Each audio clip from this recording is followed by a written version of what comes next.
Good morning. It's Monday, October 12th. And when I was a kid, we celebrated Columbus Day.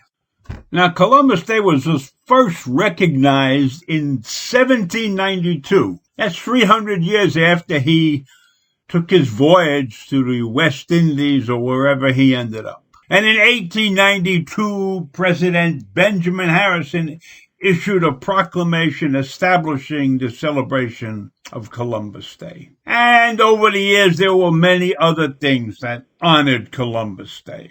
In 1937, the first federal observance of Columbus Day under Franklin Delano Roosevelt took place. But now, Columbus is considered not such a nice guy because he didn't treat the native peoples of wherever he landed very well. So we have created a new day called Indigenous Peoples Day. And that's a wonderful thing. We are now celebrating Native Americans. We are not really doing a good job celebrating Native Americans. Because do you realize that up until very recently, and recently means the 1960s or so, there were many places that Native Americans could not vote. Voting rights for Native Americans is a very fragile, let me call it a deal. It is a very fragile deal. And let me explain why. One of the first things to consider is that over 26% of Native Americans are living at or below the poverty level. Many of them have been born on reservations and have birth certificates that are given to them by their tribes, like a Navajo Indian birth certificate. And many of these birth certificates are not recognized as a legal document when presenting them for voting in many states. Another thing that happens that is a terrible situation is that many Native Americans live on reservations, and they do not have traditional streets and roads on a lot of those reservations. So many Native Americans live on streets or roads that are unimproved. They're gravel. They're in poor quality. And very often they have no name. So they do not have an address, a house, a dwelling with an address. They get their mail in bulk at the reservation post office, at a post office box. And they don't necessarily pick their mail up every day. Sometimes they may not pick it up for weeks. And we have states like South Dakota that refuse to recognize a post office box as a legal address. Most reservations are far from polling places, so they face a challenge in getting to a place to vote. There's a lack of public transportation in many of these areas.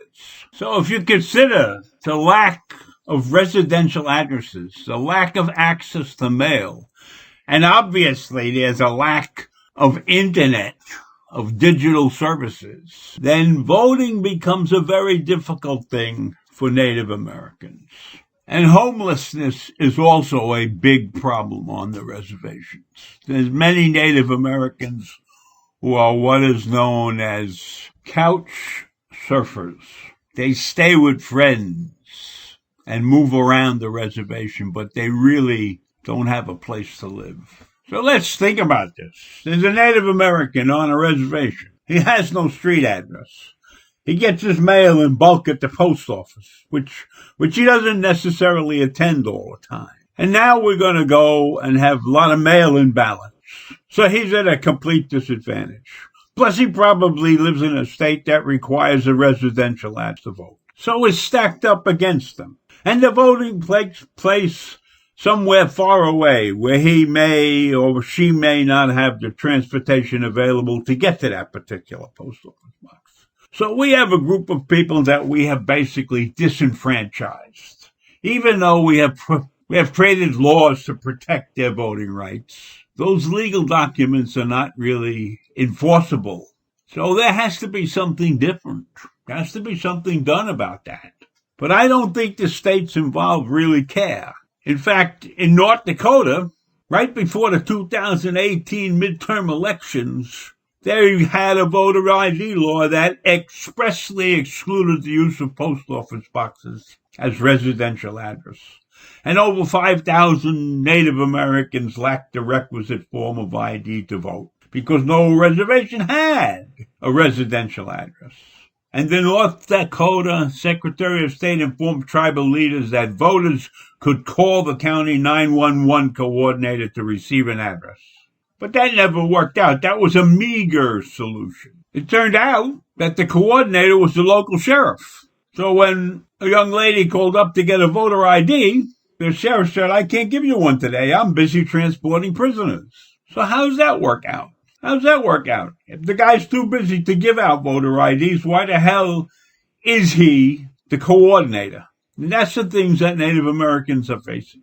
And then in 2008, the Alaskan government eliminated polling locations for Alaska Native villages as part of a district realignment that resulted in voters having to travel by plane in order to vote. Now, I've been to Alaska, and it's a huge state, and there's many parts of the state where the highways don't connect to one another. You can't drive, say, from Fairbanks to Nome or some other place, because there's no road.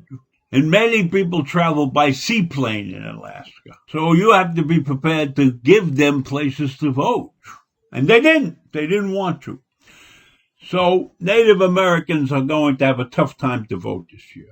And therefore, when I look at this whole thing, and I see that we did away with Columbus Day and created something called Indigenous Peoples Day, I consider that a farce. Because if they don't have the right to vote easily, then they really have nothing in this country. They are like displaced people, and that is a shame. And I believe that indigenous lives matter.